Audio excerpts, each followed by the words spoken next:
Now to start the Tales miniseries, which chronologically takes place before issue 29 that came out right before it because they want to confuse the audience.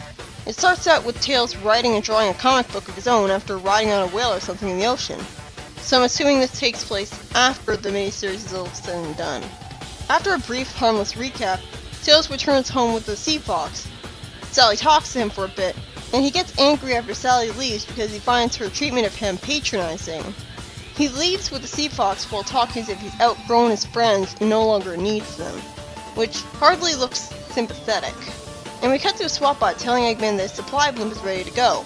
Eggman wastes a perfectly good SWAT-bot by destroying it just because it wanted him to check the cargo list against his own. Maybe he said he didn't want to reveal that he misplaced his own lists, but still. He destroys it for not having a face in him, and brags that his new blimp will be fully supplied and capable of dominating the southern hemisphere. He then enables a convenient invisibility cloak for the blimp that only lets you see it if you're directly beneath it. Wait a minute, why the hell would that be the case in the first place? That's one faulty invisibility cloak there. He at least has the excuse that it's only going over the ocean, so it's very unlikely that someone will be there to spot it, but this is a world where we're supposed to believe that even the fish are sentient beings that can talk, as we saw when some fish talked after Tails destroyed an underwater boss hider with a submarine. So surely the fish would be able to see and news would spread. If he's capable of making an invisibility cloak, you'd think he'd also be capable of making one without that weakness.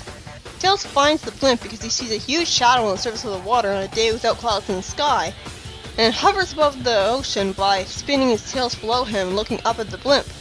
He decides to try to stealthily approach the pilot house to find out where the blimp is headed, and sees the destination blinking on the navigation computer. Unfortunately, a SWAT-bot on a jetpack comes out of nowhere and stuns it with a ray gun to knock him out of the sky in a random diabolus ex machina and pursues him. Fortunately, he recovers quick enough to start hovering over the ocean with his tails again, and here's possibly his greatest moment of awesome in the comics so far. By spinning his tails below him on the surface of the water, he manages to create a giant water spout that overwhelms the SWAT-bots and disorients them. And again, unlike with Sonic turning invisible, I don't have a problem with this because Tails was based off the Japanese kitsune, which is full of magical abilities, including the ability to control the water. Plus, Tails is implied later in the comics to have an incredible connection with Chaos Force, so him having the power to do this makes perfect sense. It's a shame he doesn't use his magical powers for combat more often. He'd be a lot more competent that way. So is another diabolus ex machina gonna show up and immediately undercut his moment of awesome? Yes, of course it does, because Tails isn't allowed to be useful yet.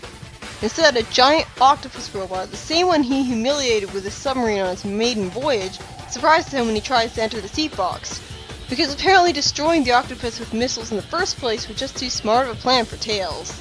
After Tails sinks into the water to apparently drown, Eggman is informed of Tails' fate, and he yells at the SWAT-bot talking to him for allowing Tails to detect the blimp so easily, as if he could have prevented that.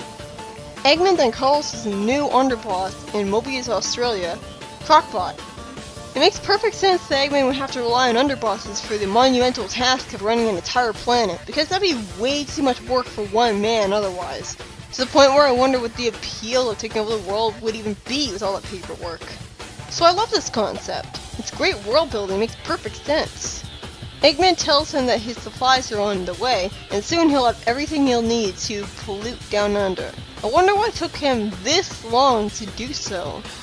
And Crockbot says he'll send a pack of flying robot dogs out to meet the blimp to ensure a safe delivery.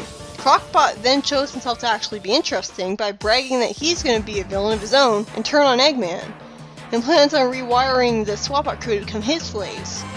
I'm not sure why Eggman thought giving this guy free will is a good idea. Not to mention giving him the ability to know how to rewire them to become his slaves. But I'm just happy to have a villain other than Eggman for once at this point, even if he's not very interesting personality-wise, because he's just evil, and that's it.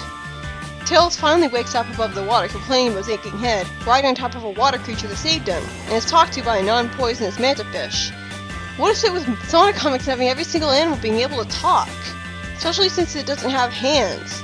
So, sentience is kind of wasted, isn't it? Tails is told that he was saved by a band of underwater freedom fighters who I'm guessing are going to be just as bland and lifeless as all the other freedom fighters we've seen so far. These sea creatures have been fighting the Octopod for quite some time before this, but failed to destroy it by now for some reason. even though they're able to fight it and survive. Tails was told that a submarine was destroyed, and the giant whale Tails was riding on top of all this time, who had logically trashed Octobot, agrees to take Tails to Down Under because it's on his annual migration route anyways. If the underwater freedom fighters have the sky on his side, why didn't they destroy Octobot a long time ago? And the issue ends with Tails looking forward to stopping Eggman and proving himself to the freedom fighters are just as capable as they are. So he's not really abandoning his friends, as he plans to return to them later anyways. So far, I enjoyed this story. It was a pretty engaging adventure and nothing really angered me about it, and despite being written by Mike Gallagher, the tone was generally pretty fine with no forced comedy in sight. I liked seeing Tails get to be competent.